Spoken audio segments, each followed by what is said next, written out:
Selamat datang kepada rancangan Sahabat Bertanya.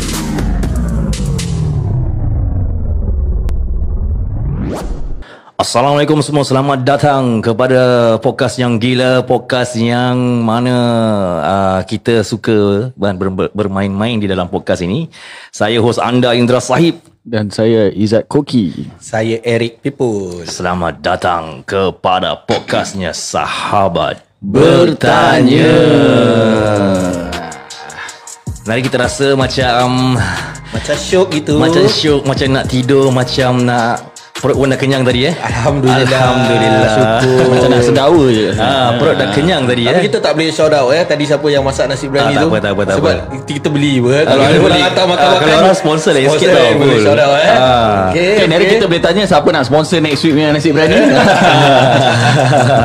Okay, jadi sebelum cakap pasal shout out ni, izinkan aku nak shout out kepada sponsor kita yang tercinta, iaitu sponsor kita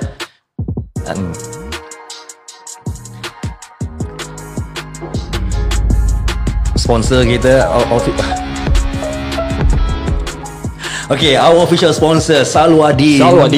Dan anda kalau nak mendapatkan nasihat jual beli rumah, bolehlah hubungi beliau Salwadin di talian 92700737. Dan bolehlah lungsuri kepada Facebook beliau Salwadin-Hero Homes, dan juga kepada Instagram beliau di wawa_din.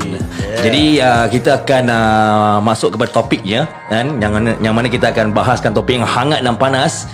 Itu topik tentang senoman. Jadi bagi penonton dan pendengar yang sedang menonton live, jangan ke mana, kita akan kembali lagi selepas ini. 1, 2, 3. Salam sejahtera kepada semua. Selamat datang ke rancangan yang gila. Ustaz melayani 3 jejaka dalam siri podcast Sahabat Bertanya. Eric Pipul, Ijat dan Indra akan kami terus bertanya, mencari yang suci lagi yang esa dalam siri podcast Sahabat Bertanya. Yo, drop it hard yo. Anda sedang mendengar podcast yang gila lagi bermanfaat. Hit it, Ijat!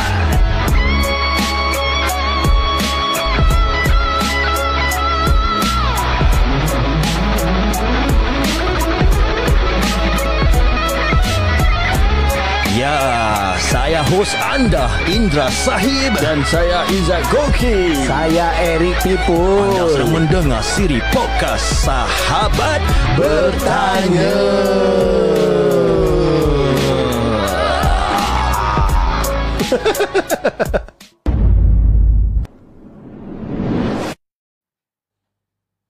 Ya, selamat datang. Selamat kembali lagi pada podcast Sahabat Bertanya. Tak, bulan ni aku first Boleh lah. Duit senoman aku dapat duluan. Engkau aku tak janji tak kat aku cakap dulu tau. apa? Aku tahu engkau dulu, tapi aku macam nak pirate gitu budak Eric. Asal? Dia sudah lari dengan duit senoman kita, bro. Okay, kita kasih Ustaz settle ni. Cakap pasal Ustaz, mari kita memperkenalkan kepada penonton kita, itu Ustaz kesayangan kita, Al-Fadil Al-Mukarram Ustaz Abdul Hafiz. Apa khabar Ustaz? Alhamdulillah baik. Assalamualaikum warahmatullahi wabarakatuh. Waalaikumsalam warahmatullahi. Semua okey dah, nasi berani semua tadi okey dah. Senyum dia lain sikit dia. Macam berseri tau Ustaz lepas makan. Jadi alhamdulillah. Jadi pada malam ini kita ada topik yang hangat. Topik apa tu? Topik kalau aku nak katakan ini topik sangat menyedih kepada ramai masyarakat kita. Masyarakat Melayu lah. Kita masyarakat Melayu Ramai yang telah meletakkan wang mereka di tangan-tangan yang orang yang salah. Orang yang dikirakan pengkhianat. Ya ke? Ya. Tak pernah dengar pun. Music background dia macam nak nyanyi lah. Ni karaoke session ni apa ni? Dan kita akan membahaskan apakah hukumnya. Itu hukum bagi senoman. Ya. Senoman bujang lapuk. Senoman. Senoman. Ada orang panggil kutu. Okey, jadi kita nak ketengahkan ini isu kepada Al-Fadhil Al-Mukarram Ustaz kita. Dan saya rasa perkara yang very serious kan. Ramai daripada mereka yang menonton ingin mengetahui apakah hukum bagi senoman. Tapi before that kita nak tahu juga what is senoman. Tak, senoman ni masih ada orang main ke? Okey, engkau boleh terangkan kepada penonton apa itu senoman ni pun? Senoman dalam pengetahuan akulah. Pengetahuan kan. Okey. Tafadal. Ahlan wa sahlan. Ini kau stage go. Naam. Okey. Kira dia macam cakap 5 orang lah kan. Kita kawan-kawan ke kan. Ada orang tak kenal juga. Jadi diorang berkumpul. Okey, diorang cakap declare lah. Cakap bulan ni okey semua keluarkan 100. Cakap 100 Seorang keluar berapa? 100 lah. 100. Kira lah. Jadi dalam pool Cakap pool 5 orang lah. 5 orang okey. 500 lah. Kira okey bulan ni kau angkat dululah In. Okey. Okey. Tak, dia ada draw lot. Dia bikin kalau misalnya 5 orang kan, ada paper kecil tu 1 sampai 5. Kalau nak draw lot lah. Kalau tak nak tak payah draw pun cakap je. Aku biasa draw muka kau je. Aku mesti mau moncing dulu. Memang draw lah. Okey, kira lah. Kalau draw lot, jadi tengoklah nama siapa keluar ke apa kan. Siapa dulu bulan 1, bulan 2, bulan 3, bulan 4, bulan 5. Bulan 6 caw. Bulan 6 Kalau aku nombor 1 bulan 1 aku angkat. 2, 3, 4, 5 bye. Gitulah. Kira dia macam pas-pas duit je gitu. I see. Tapi aku tahu ni semua zaman-zaman makcik-makcik punya time, zaman mak aku punya time. Budak-budak zaman sekarang pun main lah. Masih ada. Tak, cakap jujur, aku time sekolah pun aku pernah main. Betul tak bohong? Jadi ni hari aku nak penjelasan yang sekolah kau pay duit berapa besar sah? tak, kita main sikit-sikit je. Okay. Dalam $10 kan. Okey, jadi pada malam ini kita nak ketengahkan isu ini kepada Al-Fadhil Al-Mukarram Ustaz kita. Kemungkinan ramai daripada mereka masih lagi keliru tentang apakah boleh hukum ke tak bagi boleh senoman, lah, boleh tak boleh. Jadi insya-Allah kita serahkan kepada Al-Fadhil Al-Mukarram Ustaz. طيب بسم الله الرحمن الرحيم الحمد لله رب العالمين اللهم صل وسلم وبارك على سيدنا محمد وعلى آله وصحبه أجمعين. Alhamdulillah, kita bersyukur pada Allah Subhanahu Wa Taala dapat berkumpul pada malam yang mulia ini sama-sama kita mengambil tahulah hal ehwal yang berkait dengan agama Islam, dengan hukum ahkam dan sebagainya. Jadi straight to the topik kita masuk pada maudhu'nya tentang senoman. Pada malam ini kita nak membicarakan tentang senoman. Tadi kawan kita telah memberikan sedikit daripada gambaran daripada senoman itu, yang mana kita tahu bahawa senoman ini sudah menjadi tradisi lah di kalangan masyarakat Islam kita, baik di Singapura, di Malaysia ataupun di Nusantara kita ini. Tapi pada hakikatnya kalau kita lihat dalam kitab-kitab yang dibahaskan oleh para ulama, ia telah lama telah lama diperhalusi ataupun sudah dibahaskan oleh para ulama, yang mana ulama itu bukan hanya ulama-ulama yang ada di Nusantara tetapi di negeri-negeri Arab. Sudah dibahaskan akan adat kebiasaan, khususnya adat kebiasaan orang-orang perempuan tentang permainan senoman ini. Cuma nak ditambahkan sedikit daripada gambaran yang diberikan. Jadi seperti apa yang disebutkan oleh saudara Eric tadi, itu antara gambaran yang ada pada senoman. Jadi contohnya saya ini sebagai ketua dalam satu syarikat. Jadi saya ada 10 pekerja. Jadi setiap bulan saya collect daripada setiap pekerja yang saya ada, misalnya kata $50. Kemudian saya buat undian. Contohnya kita ada 11 orang ataupun kita ada 10 orang. Saya buat undian, siapa yang keluar undiannya, namanya dan sebagainya akan diberikan jumlah yang dikumpulkan $1,000 ataupun $1,100. Taib, ini telah dibahaskan oleh para ulama kita. Kalau kita rujuk di dalam kitab Hasyiatul Imam Al-Qalyubi wa Amirah, itu dia adalah kitab satu hasyiah yang ma'ruf ataupun hasyiah yang masyhur terhadap kitab Imam Al-Mahalli, yang mana Imam Mahalli ini disyarah kepada kitab Minhajut Talibin. Jadi ini kita sebut kitab lah. Mana tahu pada masa akan datang kita rujuk pada kitab-kitab yang disebutkan, kita jumpa ataupun kita tidak puas misalnya kata dengan apa yang disampaikan pada malam ini, boleh kita rujuk pada kitab-kitab yang disebutkan, insya-Allah akan kita jumpa hukum tersebut. Jadi setelah dibahaskan oleh para ulama mengatakan ataupun kita nukilkan daripada kitab Hasyiah Imam Al-Qalyubi wa Amirah akan keharusan permainan senoman ini. Ia taklah dinamakan senoman dalam kitab-kitab Arab, tapi ini adalah adat kebiasaan yang masyhur dipermainkan oleh orang-orang Arab pada ketika itu, di kalangan wanita khususnya. Jadi ini disebutkan, kalau kita nak bahaskan lebih terperinci, dia ada di dalam bab Al-Qarad, iaitu bab kita meminjam ataupun pinjamkan orang dan sebagainya. Jadi boleh dianggap bahawa senoman ini, akad yang ada di dalamnya itu seperti akad qarad. Qarad ni apa? Qarad ini adalah pinjaman. Jadi contohnya misalnya kata, saya mengatakan aslifni uslifkah, pinjamkanlah kepadaku, nanti aku akan aku akan kembalikan pinjaman yang kamu pinjamkan kepadaku. Jadi dalam akad itu, bila kita mengatakan dia seperti akad hutang ataupun memberikan pinjaman, dan tidak ada kerugian, tidak ada kerugian daripada mana-mana pihak, yakni setiap pihak yang menyertai, yang mengambil bahagian dalam senoman ini ataupun permainan ini, mereka mendapat manfaat dan tidak ada penindasan ataupun tidak ada kerugian bagi pihak-pihak yang lain, maka hukumnya dari segi hukumnya itu adalah harus. Hukumnya adalah harus. Jadi kebiasaan tradisi senoman ini mungkin kita pernah alami sendiri seperti mana yang disebutkan, dan juga dipermainkan oleh ibu-ibu kita, oleh masyarakat kita secara khusus. Selagi tidak ada penipuan di dalamnya, selagi tidak ada riba.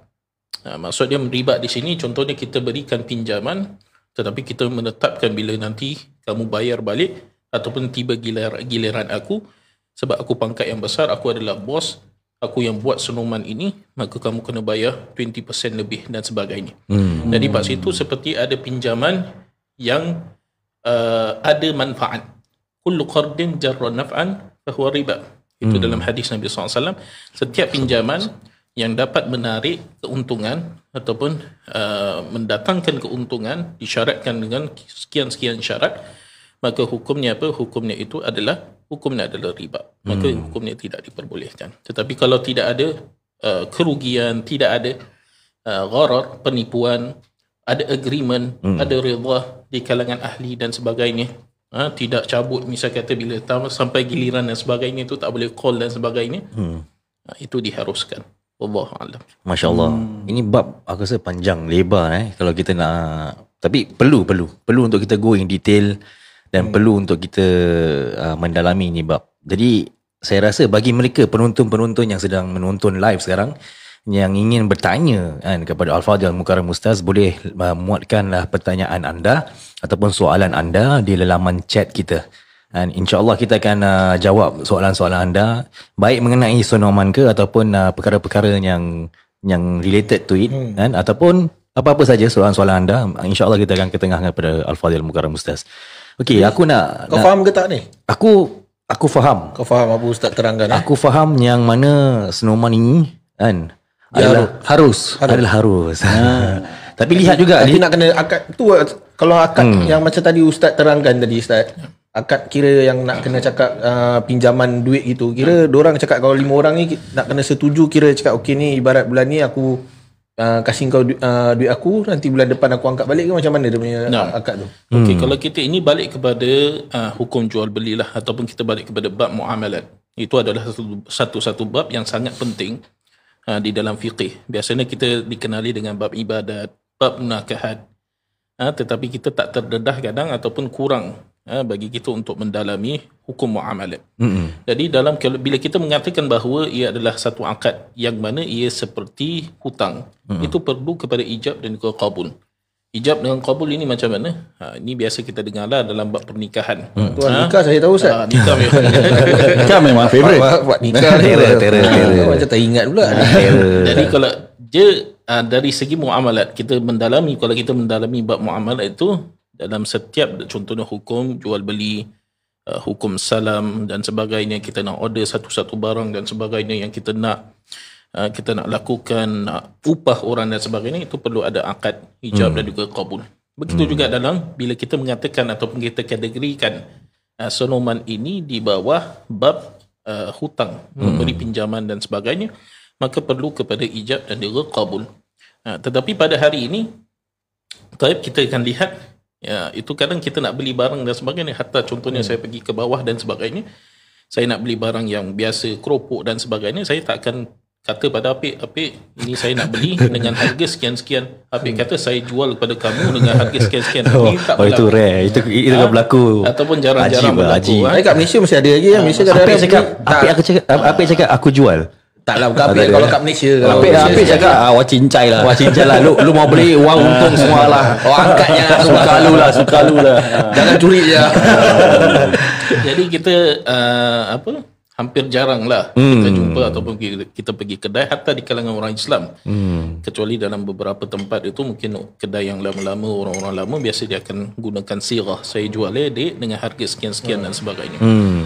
Jadi balik kepada topik tadi, bila kita mengatakan bahawa ia adalah termasuk daripada kategori hutang memberikan pinjaman, maka perlu kepada ijab dan qabul, dan ini adalah mu'tamad di dalam mazhab kita Imam Syafi'i. Tapi ada pandangan dalam mazhab kita Syafi'i itu tidak perlu kepada ijab dan qabul. Yang penting adalah keridaan di kalangan ahli yang menyertai senuman ini. Okay, saya nak tanya pada Ustaz, ataupun kita nak buka pada discussion sini adakah korang rasa permainan senuman ini ada kala ia boleh membawa kepada kezaliman? Kezaliman maksud seperti apa tau? Tadi yang kau berikan gambaran Ipul mengenai orang yang 5 sudah bersetuju untuk bulan-bulan keluarkan duit untuk senuman ini, tapi satu orang caw. Yalah, bulan 1 dia dapat terus dia caw. Dia caw. Yang first person tu dia dapat semua, dia bolot semua caw.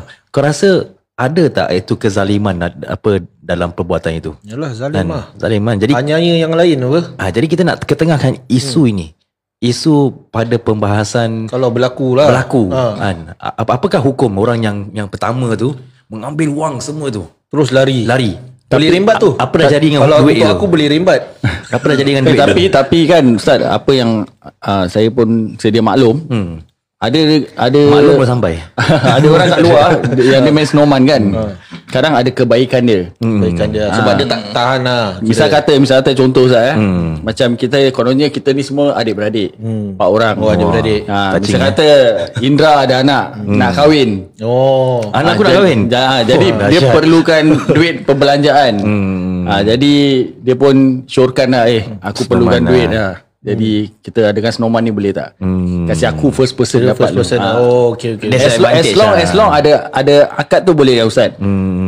Selagi ada akad. Jadi actually tak tolak pada aku. Yalah, kalau baik untuk yang first month lah. Ini bagi orang yang first tu dia tak break the rule lah. Tapi yang aku tak nak gambarkan di sini adalah orang yang pertama dia caw dengan tu duit. Apakah jadi dengan duit itu? Dan dia pula remain uncontactable kan? Jadi apakah jadi dengan duit itu? Adakah duit itu halal ataupun haram untuk orang yang first tu? Kalau kita lihat dalam senuman ataupun permainan senuman ini, ia kadang berlaku antara orang-orang yang dikenali. Memang kita lihat senuman ini biasa berlaku antara orang-orang yang dikenali di kalangan sahabat-sahabat, di kalangan ahli keluarga, adik-beradik, teman-teman yang dapat dan sebagainya. Jadi bila kita sebutkan ataupun kita mengatakan bahawa dia dipermainkan kebiasaannya di kalangan orang-orang yang dikenali, ada kepercayaan kat situ.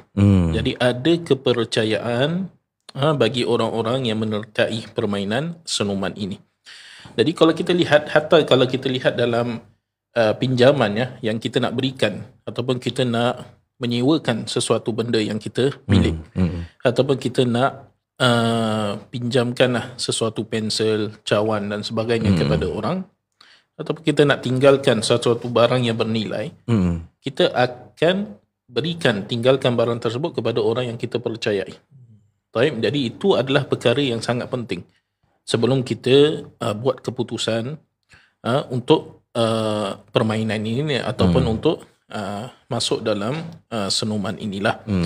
Jadi kalau misal kata berlaku perkara-perkara sedemikian, itu adalah satu kezaliman lah.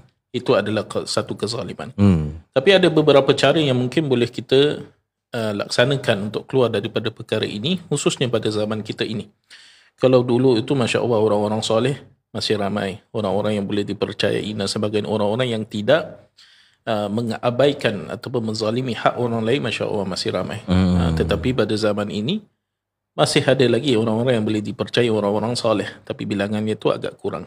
Jadi untuk elakkan daripada perkara-perkara ini, sebaiknya ataupun lebih baik kalau ada agreement secara bertulis, bukan hanya secara melafazkan dan sebagainya. Dan itu berlaku pada hari ini, hatta dalam wasiat misalnya kata, ataupun hatta dalam meminjamkan, ada agreement. Itu sangat penting, hitam putih dan sebagainya, itu sangat penting hatta kepada orang yang kita percayai.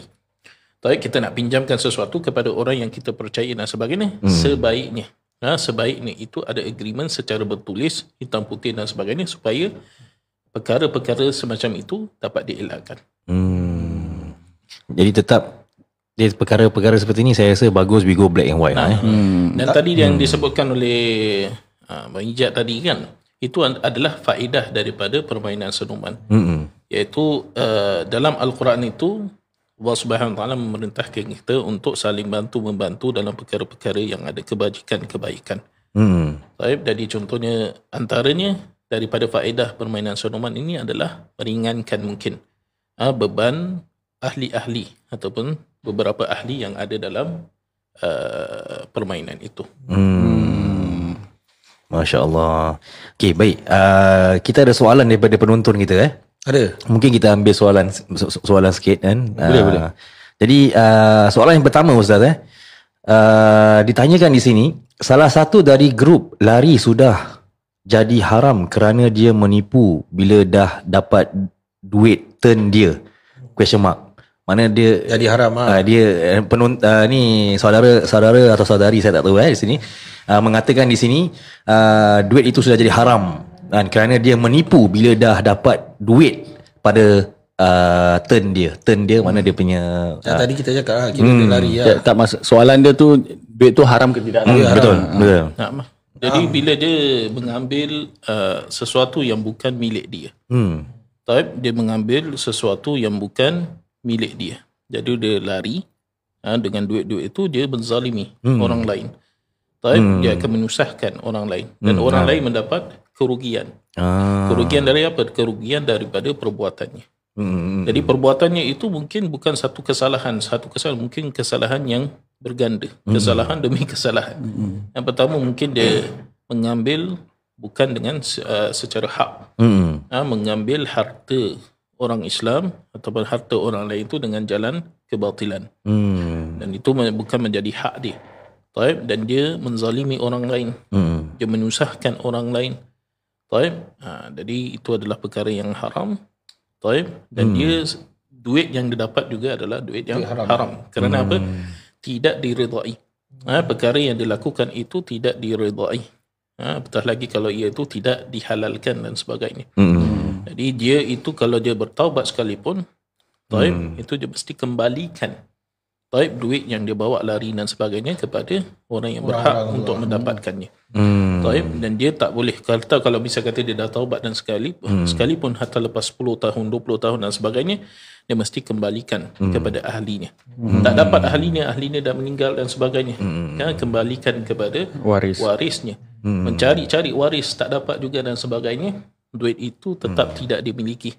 Ada daripada pandangan para ulama, itu boleh dibelanjakan pada maslahat orang-orang Islam. Contohnya pembinaan tarik jalan untuk orang-orang Islam gunakan, bina orang kata apa, perigi dan sebagainya. Ada manfaat lah Ustaz. Itu kalau sampai tak dapat cari pewaris dia Ustaz. Kalau dia nak bayar balik lah tu. Sama juga macam itu hari yang soalan yang ditanya, kalau seorang dia main judi dan dia dapat keuntungan daripada permainan judi, itu duit tak dimiliki, 2 juta ke 3 juta dan sebagainya, dia kena kembalikan. Jadi kalau dia dapat daripada turf club misalnya kata pada hari ini, kena kembalikan kepada turf club. Anti tu pun terperanjat. Tapi kalau dia nak kasih saya, dia tak bilang saya tu juli boleh. Boleh. Kau tukar nama turf club. Tak lah, kalau kawan kasih apa dia, tak apalah hadiah untuk kau. Hadiah. Okey, saya rasa hadiah. Kita ada soalan mengenai hadiah di sini. Ini soalan ni satu orang ni, Muhammad Aidil ni. Baik. Ni soalan Muhammad Aidil ni. Saudara Muhammad Aidil bertanya kan, dan dia mengatakan di sini, Assalamualaikum Ustaz. Mengenai senuman, jikalau ada ahli yang ingin memberikan sedikit duit seperti hadiah kepada ketua, adakah ia dikira riba? Terima kasih Ustaz. Jadi ini apa yang aku boleh gambarkan daripada soalan saudara Muhammad Aidil. Kira dia tukang collect lah tu, ada ketua lah. Okey, aku nak tahu, every Snowman group mesti ada ketua Tak semestinya lah. Tak perlu lah. Kalau semua okey kan. Biasanya siapa organize. Lepas tu siapa yang dipercayai dia jaga lah. Dia kira tukang collect lah. Siapa yang dipercayai, dia dikirakan ketua ke atau dia yang dikirakan untuk jaga? Jaga collect lah. Make sure. Tapi sekarang dah, kalau sekarang dah boleh pay now direct ke. Pay now direct. Semua WhatsApp group pay now kan. Dulu tak ada kan. Aku tak perlu ketua ni semua. Tak perlu kata. Engkau lah ketua Tapi rumah kalau tangga mungkin kau. orang kalau cara dulu agaknya pergi satu rumah apa tukang collect kan. Ya. Pasal dulu tak ada kemudahan macam sekarang. Mungkin kalau gitulah. Nak transfer duit pun susah Tapi dia kasih Kau try transfer kat aku sekarang. berapa kau nak? Kau try. Cik, Buat bodoh je. Okey Ustaz. Jadi apakah pandangan Ustaz daripada soalan saudara Muhammad Aidil ni? Baik, kalau itu adalah satu seperti sagu hati Sagu hati hadiah. Hadiah ataupun hibah lah, dalam bahasa fiqh kita katakan dia adalah hibah. Tapi pemberian daripada seseorang kepada orang lain, dan itu bukan perkara yang wajib. Tapi itu adalah satu atas orang kata atas keridaan dia dan nak kasih dan sebagainya, dan tidak ada keterpaksaan untuk memberikan beberapa daripada percentage dan sebagainya, ataupun duit sebagai untuk berterima kasih dan sebagainya, itu tak ada masalah. Jadi diperbolehkan lah Ustaz. Diperbolehkan, diharuskan. Jadi saya harap soalan dia jawapan daripada Al-Fadhil Mukarram Ustaz kita dapatlah memberikan sedikit enlightenment kepada saudara Muhammad Aidil kita. Kita kalau perasan Ustaz Hafiz kalau dia sebut word Arab tu sedap dia bunyi dia. Tak macam kau sebut lah Pul. Apa dia? Engkau belum dengar Apple bawah Hokkien. Tak, dia sebut macam betul tu daripada Arab mana kau sebut ni kadang. Tafaddal. Okey, kita ada soalan yang kita bertubi-tubi ada soalan daripada kita punya viewers. Keep it coming Alhamdulillah. Jadi kita ada lagi satu soalan Ustaz daripada Farid. Okay, maafkan saya saudara atau saudari di sini. Saya rasa saudara di sini. Farid saya maaf. Jadi saudara Farid di sini bertanya, macam mana kedai motor? Kerana kedai motor charge interest dan kita bayar. Adakah itu subahat? Okey, subahat ke atau riba di sini Jadi kita nak kena elaborate lah. Interest dah masuk riba. Jadi adakah apa yang saya boleh fahamkan di sini, adakah kita ni bersubahat dengan riba? Aku jawab dulu boleh? Kau nak jawab? Aku nak jawab sekejap. Dahsyat, Ustaz belum jawab, kau nak jawab. Jangan naik motor, naik kuda. Kuda lagi mahal lah. Zaman dulu kuda murah. Tapi kalau kuda shopping center murah pun. Kuda ku lari kerana berani. Sebab tu kan ada ulama kata kita ni hidup dalam keadaan akhir zaman. Tapi ustaz yang lagi arif, lagi mahir. Jadi kita ketengahkan soalan ini kepada Al-Fadhil Mukarram Ustaz. Tafaddal. Bismillahirrahmanirrahim. Tentang apa tadi, tentang motor motor interest every month dia kena bayar kan. Kereta juga sama kenderaan lah semua kenderaan lah. Jadi kalau kita sebutkan interest dan sebagainya yang mana sukar untuk kita elakkan, khususnya dalam kehidupan kita pada masa kini dan sebagainya. Itu memang perkara yang haram, tetap haram. Riba itu adalah perkara yang memang diharamkan oleh Allah Subhanahu Wa Taala atas apa nama sekalipun. Ia dinamakan pada zaman ini tidak dinamakan riba, ataupun atas apa hila sekalipun, untuk keluarkan dia itu daripada makna riba dan sebagainya, itu hukumnya tetap haram, tidak diperbolehkan. Jadi dalam keadaan seperti itu macam mana kalau kita misalnya kata kita nak beli sesuatu dan sebagainya. Itu sebab apa kita masuk pada hari ini, alhamdulillah kita tadi telah bincangkan ataupun kita telah sebutkan akan pinjaman di dalam muamalat kita. Jadi salah satu daripada cara ni adalah mungkin boleh buat pinjaman dan sebagainya dan beli secara cash. Untuk mengelakkan perkara ini berlaku secara bulanan dan sebagainya. Beli motor cash. Ini antara jalan. Dan kalau kita nak bandingkan contohnya antara motor misalnya kata dengan kereta dan sebagainya, motor ni mungkin lebih ringan. Murah sikit Lebih murah sikit ataupun lebih ringan sikit. Jadi boleh salah satulah daripada jalan adalah keluar adalah kita buat pinjaman dan sebagainya ataupun mengambil pinjaman lalu dibeli secara orang kata apa secara cash dan sebagainya tunai untuk mengelakkan daripada interest yang di-charge ataupun yang dikenakan oleh penjual lah. Wallahualam. Kalau misalnya Ustaz, kan, tadi Ustaz cakap motor lagi murah berbanding dengan kereta kan, tapi motor MT-09 aku rasa tak murah. Motor besar-besar macam ni, Harley Davidson, motor MT-09 ni semua kan, macam aku kan kau okey je kan? Kita steady. Kita motor biasa je bawa motor kapcai Kawan 1000. Saya dah cuba elakkan Ustaz, tapi nafsu menang Ustaz. Akan saya taubat Ustaz. Kau buka aib aku kan orang kan. Kita semua sama ambil installment motor Ustaz. Tapi sekarang kan zaman sekarang memang tetap haram Ustaz. Tapi keadaan sekarang saya tengok memang susah sikit lah. Susah nak elak Kalau nak cakap kan bab interest, rumah kita beli pun ada. Betul. HDB pun charge interest. Takkan kita nak duduk tepi East Coast? Betul tak? Duduk East Coast pun nak ada booking. Nanti kakak Halimah datang. Macam mana? Takkan nak kasih oren?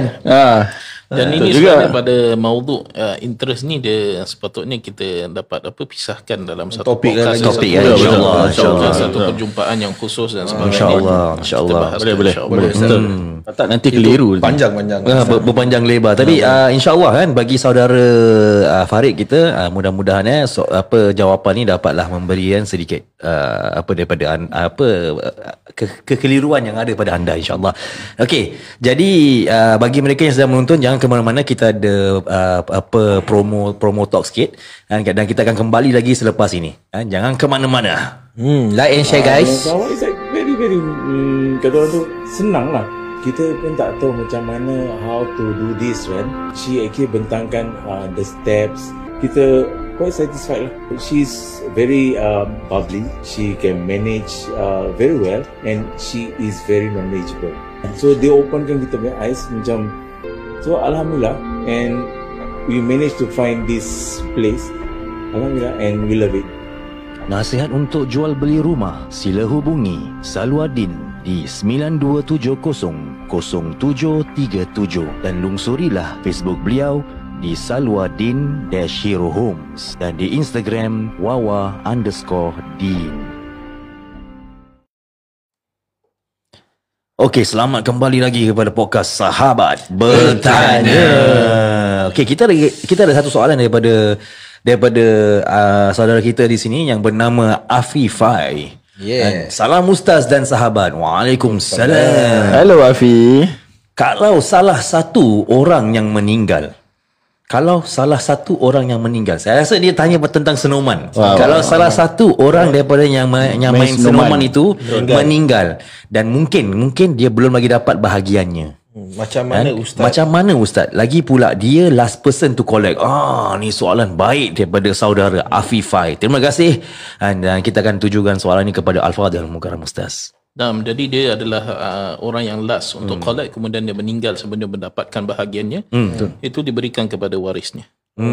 Simple. Kalau dia tukang dapat, habis kalau dia yang tukang bayar? Kalau dia yang tukang bayar, dia meninggal, kita nak minta tuntut ahli waris dia. Jadi bila dia meninggal dunia, dia akan tinggalkan tarikah, itu dalam ilmu faraid. Harta daripada peninggalannya itu akan kembali kepada warisnya, ataupun sebelum dibahagikan kepada warisnya itu akan mesti dilaksanakan beberapa hak. Contohnya seperti zakat, kemudian wasiatnya dan sebagainya, kemudian ada hutang. Jadi duit tu sebelum diberikan faraid dibayarkan hutang. Clear lah hutang semua. Jadi boleh claim lah daripada keluarga kalau betul. Claim dengan cara baik lah. Jangan cakap duit senuman mana? Duit senuman berapa? $5 tau. Kawan tengah ni saya tabur pacai saja. Agak-agak je. Angkat balik pacai. Ini real lah. Real lah bro. Bak harta ni memang susah. Lagi-lagi wasiat ni kita nak kena keluarkan juga tau. Satu hari lah, Korang kalau insyaAllah. nak topik wasiat, korang share love sikit. Love Aku tengok Love hard kiss love sikit. Aku tengok logo love, baru nanti kita buat wasiat punya topik. Masya Allah. So Masya Allah. bab Snowman ni macam banyak kita dah cover dah. Ya betul. Tapi aku sebenarnya dari tadi nak masukkan satu benda ni daripada tadi. Go. Snowman juga. Pasal Snowman. Okay Ustaz. Saya kan macam kuat suara aku. Tak ada. Maafkan saya Ustaz. Kau tak berbual pun kuat. Pasal kan kadang kita gunakan kalam-kalam Arabic kat sini tau. Macam example akad nikah. Aku kecil-kecil ingatkan angkat nikah. Angkat. Jadi ada orang kat sana mungkin sampai sekarang dia tak tahu yang kita buat pasal akad ni akad. Dia dengarkan bila kita kata nak main Snowman, make sure ada semua ada akad tu. Jadi sampai sekarang mungkin kat luar tu ada orang yang akan apa yang akad dalam Snowman. Mungkin Ustaz boleh huraikan apa maksudnya akad tu. Okey, tadi kita dah syarahkan sedikit lah daripada makna akad. Akad itu yang dimaksudkan adalah ijab dan juga qabul. Jadi untuk menenangkan ataupun untuk memudahkan kefahaman kita, bila kita sebut ijab dan qabul, kita tahu bab nikah lah. Tetapi actually dalam muamalat, dalam jual beli kita, pinjaman yang kita lakukan dan sebagainya, itu ada agreement secara lafaz. Agreement secara lafaz. Dan itu kalau kita dalam mazhab kita Imam Syafi'i rahimahullahu ta'ala, kita lihat dalam setiap akad, dalam bab muamalat ataupun dalam munakahat dan sebagainya, itu ada ijab dan qabul secara lafaz. Taib, itu menandakan akan keredaan daripada pihak yang menjual dan juga pihak yang membeli, pihak yang memberikan pinjaman dan juga pihak yang menerima pinjaman. Itu maksud daripada akad. Pada hari ini boleh kita luaskan dia punya kefahaman tentang akad ini menurut para ulama, ataupun ditambah ataupun telah diijtihadkan oleh para ulama, dia dalam bentuk tulisan. Dia bukan hanya secara lafaz, tetapi dalam bentuk tulisan. Itu ada black and white ataupun hitam putih dan sebagainya, bahawa saya terima duit ini pada tarikh sekian-sekian dan sebagainya, dan saya contohnya berjanji akan berikan pada tarikh sekian-sekian kepada si fulan bin fulan dan sebagainya. Jadi itu secara mudahlah kita boleh faham. Senang cakap macam agreement lah, understanding and agreement. Yes, saya. Understanding and agreement. Kau jangan ingat angkat nikah. Aku pun dulu ingat angkat nikah. Angkat bini je lah. Dahsyat. Berapa banyak bini yang kau angkat ni? Angkat bini. Binis. Ni korang pandai. Kita ada banyak soalan daripada penonton kita yang sedang menonton live di sini. Ada yang masih lagi nak bertanya tentang interest kan. Jadi saya tanya Interest next lah. mungkin saya ketengahkan dahulu, mungkin Ustaz jawab saya ringkas. Mungkin kita akan masuk pada topik interest kan, insya-Allah. Kan di sini ditanya oleh saudara Muhammad Suwaili kan. Salam tim sahabat bertanya. Waalaikumsalam. Since we are in the topic of interest, nak tanya, orang sedang berhutang and knowing there's interest on top of their debt but still don't want to take action about it, adakah ini bersubhat? Ijat tolong translatekan tu Ustaz. Kalam Arabi. Assalamualaikum Ustaz. Kaifahalukum? Wa anta, wa antum, wa ani. Wa ani ada wa ani. Wa aini. Wa anta wa antum wa aini. Baik, Nahnu itu yang Ustaz. Masya Allah. Baru Ustaz faham Ustaz nak saya jelaskan dalam bahasa Melayu tak? Aku rasa Ustaz memang faham lah. Kau ni Ustaz. So jadi dia bertanya tentang orang yang berhutang yang mengetahui ada kan riba ataupun interest di dalam hutangnya, tapi but still don't want to take any action about it. I mean dia tak nak mengambil apa tindakan daripada perkara tersebut. Jadi on the surface Ustaz, adakah ini berhukum subhat? Nah, itu kembali kepada keadaan individu tu. Dan kita nak berikan jawapan sekarang sebab apa kita tak tahu keadaan orang yang melalui ataupun yang berada dalam situasi itu. Dibuat masa ini dia punya jawapan iaitu berbeza keadaan seseorang yang melalui. Ada kadang orang itu mungkin dia dalam keadaan macam tadi juga. Ada orang mungkin beli motor misalnya kata mudah, satu benda yang ringan, dia boleh beli cash dan sebagainya. Tapi ada orang mungkin susah nak beli motor dan sebagainya, dia adalah satu benda yang susah bagi dia. Ataupun dan dia dalam masa yang sama, contohnya dia perlukan motor sebagai alat untuk dia mencari nafkah, dia nak belanjakan untuk anak isteri dan sebagainya. Lalu dia seperti terpaksa terjebak dalam perkara-perkara seperti ini. Kerana sesuatu matlamat. Dan itu pun dalam keadaan yang berbeza. Itu pun dia punya situasi dia pun berbeza. Jadi untuk memberikan satu jawapan dan sebagainya itu perlu kepada pembahasan dan juga penilaian lagi terperinci, terperinci dan sebaiknya tidak diberikan pada masa sekarang. Takut ustaz jawab besok semua jalan kaki. Semua hantar balik motor. Kalau siapa yang kurang duit tu, cari Eric People. Cari Eric. Bukan cari Eric. Kalau ada rumah, ada aset, jual rumah. Cari kita punya yang tukang carilah Salwadin. Aku nak tercakap je bagi mereka nak tahu tentang jual beli rumah, bolehlah hubungi Salwadin. Kenapa dia nak cakap Sana Elwar kan dah cakap tentang contohnya dia beli satu motor misalnya kata daripada kedai. Okey, dia beli satu motor daripada kedai tapi bayarannya itu secara ansuran. Lalu ditetapkan sedikit daripada tambahan daripada bayaran. Baik. Jadi ditetapkan sedikit daripada bayaran itu daripada asal bayaran itu boleh jadi adalah charge ataupun service charge dan sebagainya. Sebab apa? Motor itu dimiliki oleh saya. Jadi saya misalnya kata saya nak jual, saya beli motor misalnya kata 8,000, saya nak jual 16,000. Okay. Lalu saya pecah-pecahkan dalam masa 2 tahun mesti habiskah? Ya, betul. Jadi dia akan lebih daripada asalnya itu sebab ni dah milik saya. Saya nak jual ada tambahan, itu hak saya. Itu juga perlu kita kena tahu adakah itu benar-benar interest ataupun itu mungkin dah menjadi hak milik saya dan saya nak tambah dan kira hak kedai saya. Jadi sebab itu dia punya gambaran dia itu berbeza. Jadi sangat penting untuk kita memahami gambaran dia. Betul. Jadi al-hukmu ala syai' far'un an tasawwurih. Hukum atas sesuatu perkara itu adalah cabang daripada gambaran hukum itu. Jadi gambaran itu perlu diketahui untuk seseorang itu memberikan hukum ataupun supaya hukum itu tepatlah. Betul. Masya Allah. Apa ustaz cakap tadi aku dah nak cakap tu. Yang tadi tu ustaz baca Arabic tu. Aku dah nak baca. Aku tahu. Ustaz boleh baca hati kau. Masya Allah. Jadi cakap bahasa Arabic kan, kita ada segmen seterusnya. Ada segmen lagi? Ada segmen. Jadi banyak segmen hari ni. Tak ada banyak segmen. Kau relax. Aku minum dulu Kau relax dan tontonilah dan dengarkan. Okey, teruskan. Kalam Hikmah. Qala Sayyidina Umar bin Al-Khattab radhiyallahu anhu, "Izzud dunya bil mal wa izzul akhirati bis salihil a'mal." Kalam hikmah daripada Sayyidina Umar bin Al-Khattab radhiyallahu anhu. Keluhuran dunia dicapai dengan harta, sedangkan keluhuran akhirat dicapai dengan kebajikan dan amal kebajikan. Belum kau baca ni.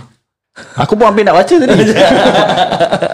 Aku mata sebelah dah tutup Masya Allah. Jadi ini adalah kalam hikmah dan segmen kita yang baru, yang mana kita akan ketengahkan kata-kata hikmah daripada para sahabat, para ulama, para fuqaha dan para aulia dan sebagainya. Dan insya-Allah mudah-mudahan dengan kita menyebut nama mereka di podcast kita ini, insya-Allah kan kita nak meraih keberkahan mereka. Insya-Allah.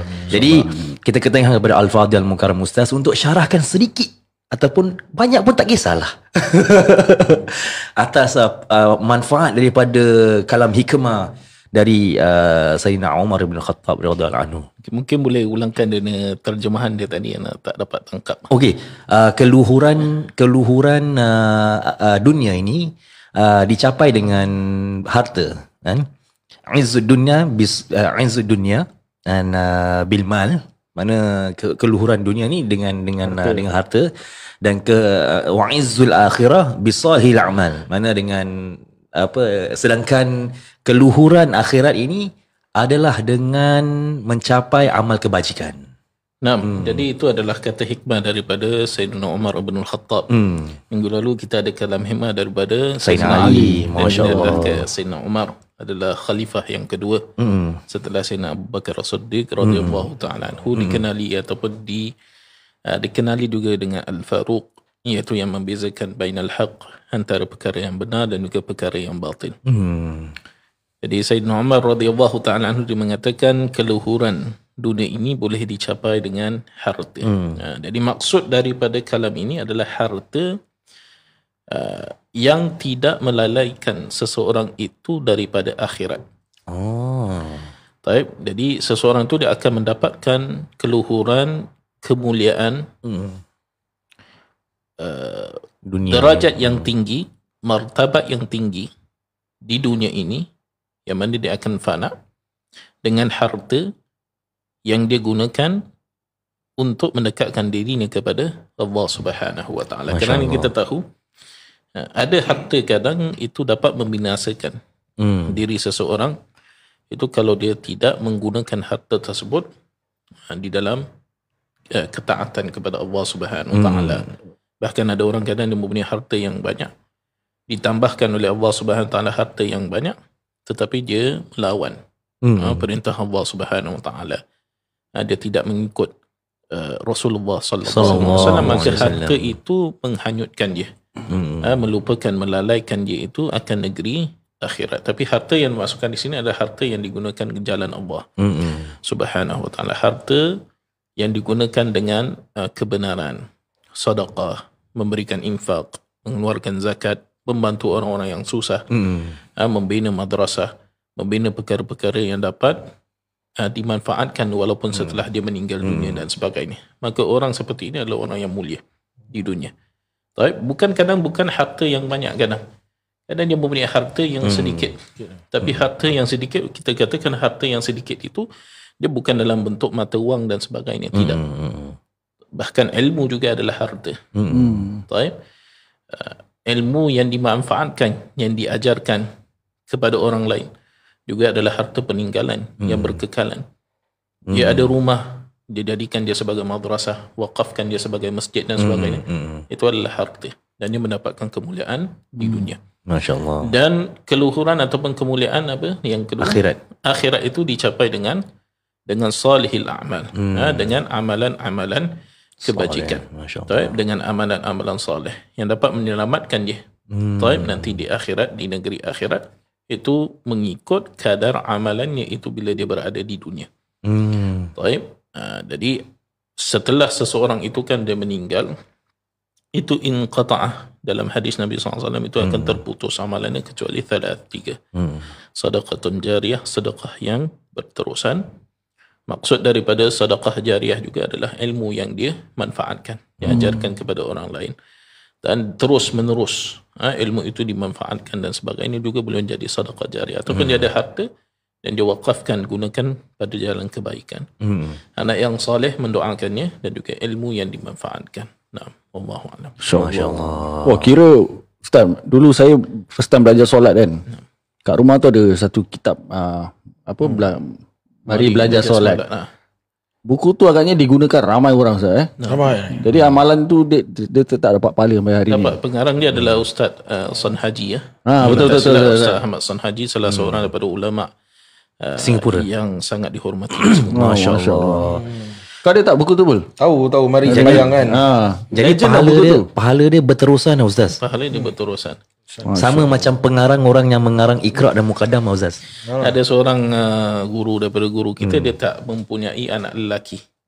Jadi dia mempunyai anak perempuan secara direct, keturunan terputus mengikut orang-orang sadah, habaib dan sebagainya. Kalau dia ada anak perempuan, anak keturunannya terputus. Tetapi dia mengarang kitab yang banyak. Masya Allah. Jadi dia mengarang kitab yang banyak. Dia mengatakan dalam sebuah syair yang dia laksanakan ataupun dia tulis, melalui karangan kitab ini, nasabku tak akan terputus.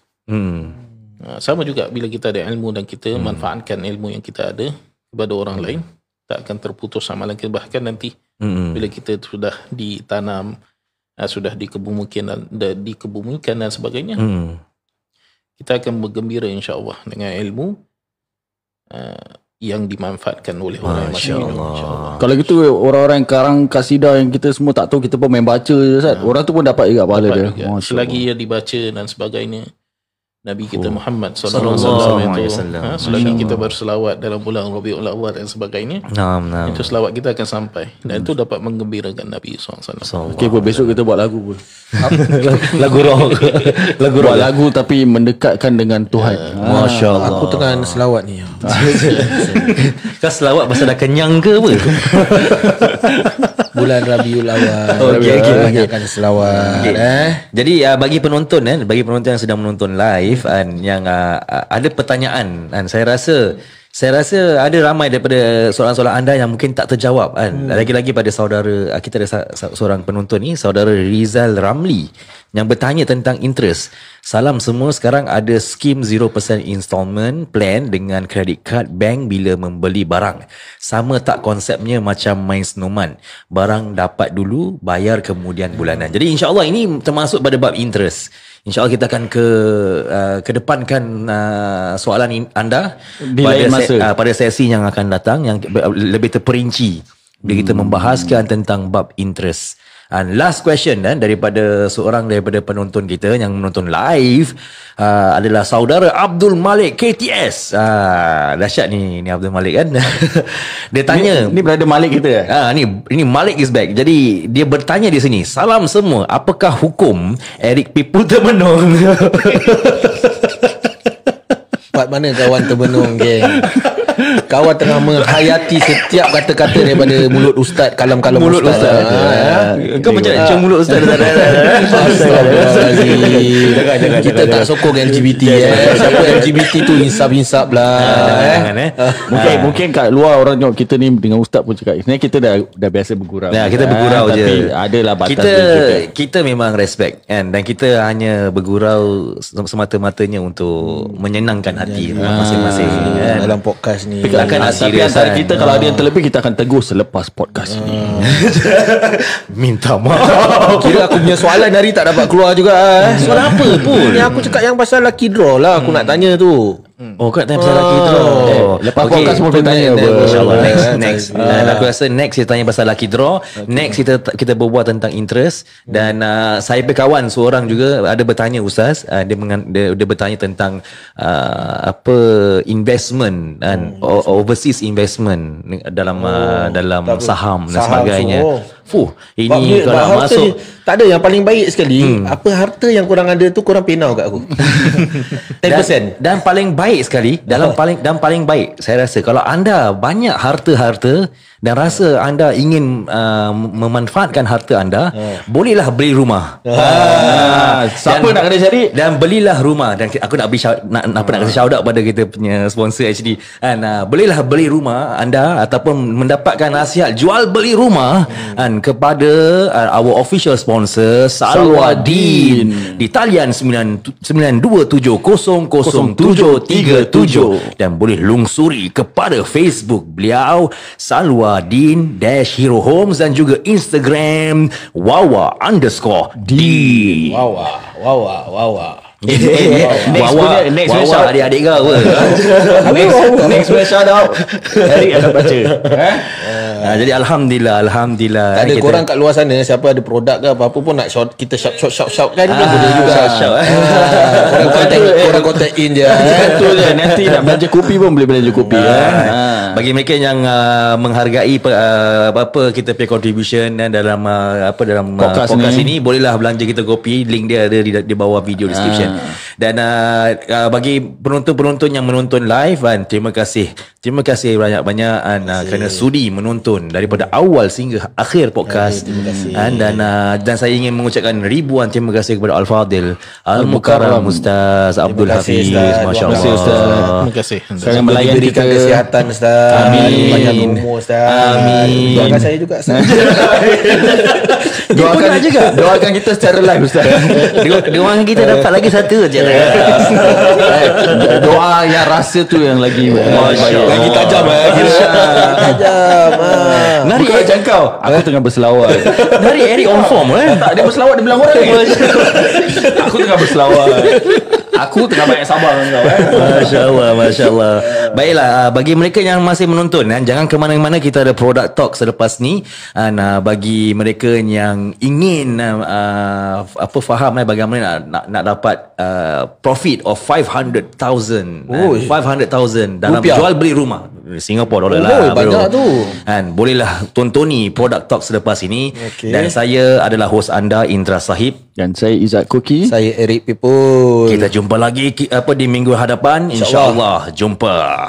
Selamat datang semua kepada Product Talknya Property, dan bersama saya adalah Salwadin dan Haikal. Assalamualaikum. Waalaikumsalam.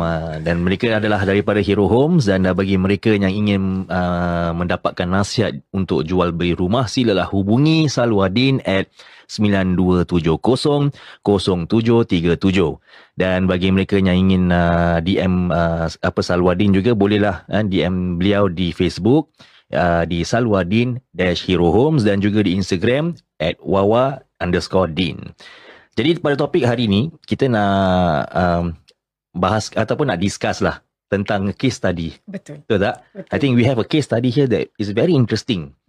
Yang akan menarik perhatian orang ramai dan dapat manfaat daripada peristiwa ini ataupun cerita case study ini. Jadi case study ni adalah seorang pakcik seorang pakcik yang mana beliau ni sangat berkeperluan berhajat untuk membayarkan wang bagi anak-anak beliau dalam pelajaran mereka, for them to further their studies abroad, overseas. Jadi ini semua impian bagi semua parent lah, untuk menghantar anak mereka to progress, to make them progress in the academic studies and at the highest level lah. Betul. Jadi pakcik ni ada masalah ketika itu. Masalah dia adalah duit dia. Kalau dia commit to this, whether he's not sure whether dia punya finance will be enough or not, lagi pasal dia terikat dengan rumah kan. Betul. Jadi nak tanya juga kepada Salwadin, pakcik ni currently dia tinggal di mana? Pakcik tinggal kat Tampines. Okay. 300 lebih. Okay. He owns 5 bilik lah. So Tampines actually Smart sana, Tampines Smart, betul. So dia nak gunakan rumah ni jual lah rumah, dapatkan untung, and then to finance lah pelajaran anak dia. Oh, that's his main intention lah. Betul. Okay. Experience sacrifice orang ni Masya Allah lah, tinggi kan. lah, tinggi. Betul. So and bila dia nak jual ni, his house I think about, harga dia lah sana about 550. Betul. Okay. 500 plus. So kalau dia jual rumah ni, mungkin dia punya profit about 200,000. Wah, untung lah. Tapi dia beli rumah ni time, tak salah, was around 2001. Dia dapat beli rumah ni for 300 lebih lah. 350 tak salah. Betul, betul. So that's why dia punya profit about 200 over Betul. 1,000. Dah habis bayar lah actually. Dah habis bayar. Jadi for pakcik ni, kalau dia jual, dia dapat that kind of amount. Betul. Definitely that amount dia nak allocate a majority of that amount to anak dia punya studies lah. Betul. Jadi what is the process like, or what is the thing that you have advised this pakcik, or dia punya process for this for him lah actually? So initially dia actually nak downgrade to daerah Woodlands, 3 room lah.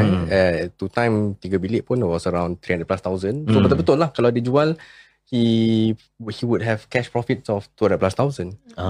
But one thing we noticed was kalau kita track back time 2001 tu, kalau he bought something else, Kalau lah Kalau. So ni semua cerita si Kalau. Si Kalau. Okay, so definitely first of all kita faham daripada story ni, dan pakcik ni kalau jual rumah, profit dia lebih kurang around 250,000. Cukup Cukup untuk suffice settle anak dia Settle punya. untuk anak punya ni. And pakcik ni membeli rumah di Tampines itu pada tahun 2001. Correct. Jadi sekarang ini we are going to have a discussion and paint a picture. Betul. Paint another dimension lah. Ni macam cerita Marvel Avengers kan. Masuk another dimension kan. So kita nak masuk another dimension where kalau misal in 2001 pakcik ini membeli another property instead of that HDB in Tampines. So what do you advise? Across the street je. Across the street? Across the street je. Okay. Same location. Kalau pakcik ni savvy kan that time dia macam he knows about property and all. Let's say lah dia cakap that time dia beli EC Betul. the Eden just opposite. Pasal husband kan kerja. Okay. And then gaji respectable jugalah. Sekarang respectable, dulu pun respectable juga. Correct. Okay. Yeah, so bila kira-kira tengok, actually they could have bought the property opposite, executive condo. Ya, harga executive condo time 2001 540,000. Oh, okay. For a 3 bedroom. Okay, in 2001 the Tampines punya unit yang dia beli tu around berapa? Around berapa? You know how much dia punya figure? It was around 350 lah. According to him dia beli 3.5. Oh, 3.5. Then kita boleh track back at the same time, the same year yang dia beli, he had the ECs were going for 500 plus thousand. So there's a difference of about 200 lah, coming to 200 lah. Of course sekarang kita cakap 200,000 macam tak jauh lah. Mungkin 20 years ago 200,000 is equivalent A to lot lah. Yeah. We don't know. Yeah. Possible. Correct. But based on what he shared with me, likely he could have lah. He also said actually he had the option. Dia berkemampuan lah back then. Yes, tapi dia kata dia rather go for HDB lah, safer. Bila kalau kita kenal dia back into 001 then we open up, we do all the financial calculation and show it to him the options, maybe things that have, tapi inilah ini dah Okay. Yang pentingnya the point of the story is so eventually dia managed to fully pay off the HDB, sell for 500 plus thousand. Correct. Yang the sad part, kalau dia beli Eden, the EC lah, and he sell it off sekarang ni, sekarang boleh jual about 1.2. So 1.12 mil. Betul. So how much he make kalau dia sekarang ni dia jual? And they continue with the plan to downgrade to a 3 room kat Woodlands tu. Wow. Imagine 1.12 tolak 3.5 yang macam kata. Cheaper than that lah. But that means my maths tak bagus. 1.1. The 3 room kat Woodland lah. That mean dia nak settle down for lower punya property lah. Kalau dia beli Eden ni, dia jual Eden, dia beli 3 bilik dekat Woodlands yang okay lah, let's say dia jual 1 million, dia beli 3 room 300,000. Yeah, so his balance should be around lah, either 700 kalau my calculation salah kalau tak 800,000 700,000 balance. Yeah, so balance after paying off a 3 room, that means after downgrading and fully pay off the punya 3 room lah. And he could have tolong bayar anak-anak punya studies. And plus, and masih ada cukup nak travel the world a few times lah. Wow. Pergi haji a few times. Wow. Itu betul. So this, I mean, there's a lot of difference compared to 250,000 to a 700,000 figure. So after that, two time there was another project in Woodlands. Pasal tengah dia nak target Woodlands kan. Okay. Then dia nampak ada EC tengah launching two time, Forestville. So at the age of 50 plus, when he saw what Eden could have done for him, terus what he wanted to explore lah, going for was Forestville, ada Bellwater, ada few condos in the area lah. I see. A few ECs that were launching in the area. Okay. Yeah, and at the age of 50, baru he was open up, and dia terbuka hati, wanting to buy. Is it too late for him?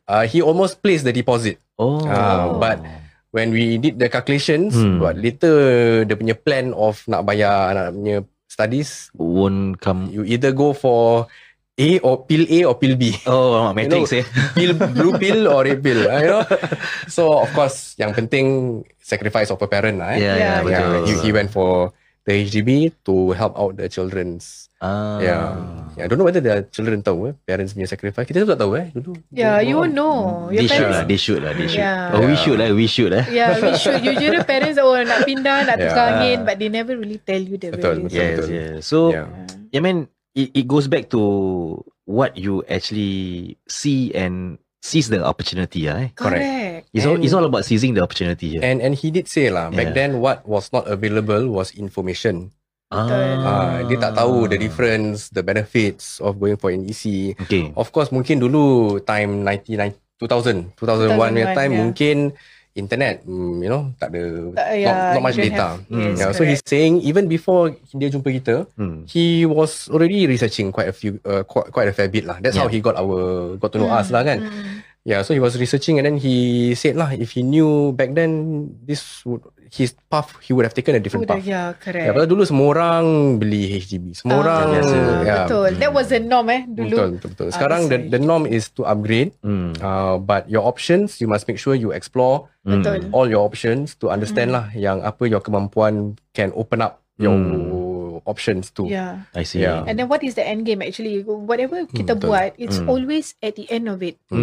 What can you achieve? Apa you boleh dapat? Betul. Pasal macam pakcik ni, at the end of dia punya 50s, now he can see the difference. If he had taken a different choice, he would have gotten something else, a different amount instead. Yeah. So property, as much as semua orang what think could have been, rumah is always about today. Yeah. We have to change gears sikit and tell yourself that rumah is actually for your future first. Yeah, because you must be able to imagine what kind of lifestyle you want when you want to retire. What kind of property can help you achieve that kind of lifestyle. Baru you work backwards. And then of course nak kena swallow some bitter pills lah sekarang lah. Betul. Some sacrifice nak kena be made. Betul. Size usually is the first thing that you have to sacrifice. Always. Size is always the first thing. Tapi if you are able to make that sacrifice, bagus. If you are able to make that sacrifice, definitely will be. Of course lah, not all condos. But I think dulu people are not aware that property ni boleh jadi a retirement asset. Betul. That's the whole point. That is the Banyak whole orang point. tak tahu. They think that just beli lepas tu bayar, but they didn't. Tinggal sana. That's it. Tinggal lepas tu jual dapat duit and that's it. But they didn't know that you can actually plan your property for retirement. I see. I think a lot of people will ask this question. And between properties, so we talk about property involve all kinds of different style or properties lah. Between properties and soalan yang sangat ditanyakan di antara HDB dengan private. And manakah yang kita boleh lihat property itu sebagai satu asset lah.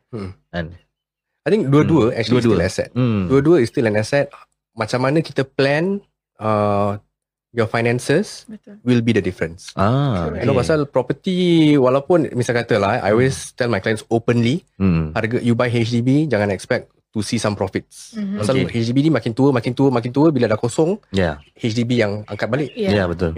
So you must expect prices to go down eventually. So how do you make sure that knowing this, how do you make sure that you can still be profitable? So kalau plan betul-betul, a depreciating asset pun somehow can still be an asset. Correct. Yang penting rumah tu rumah. Yes.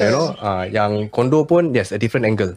Nak kena tengok kemampuan. Yeah, it's how you plan from a stage. Macam I've got one client yang dah 50 ni. Yes. Dia rumah dia kat Bedok. 5 room ada masih loan 100 lebih ribu. Wow. So she was asking how old is she? 50. 50 So lepas tu dia cakap macam mana dia nak boleh how can we help her.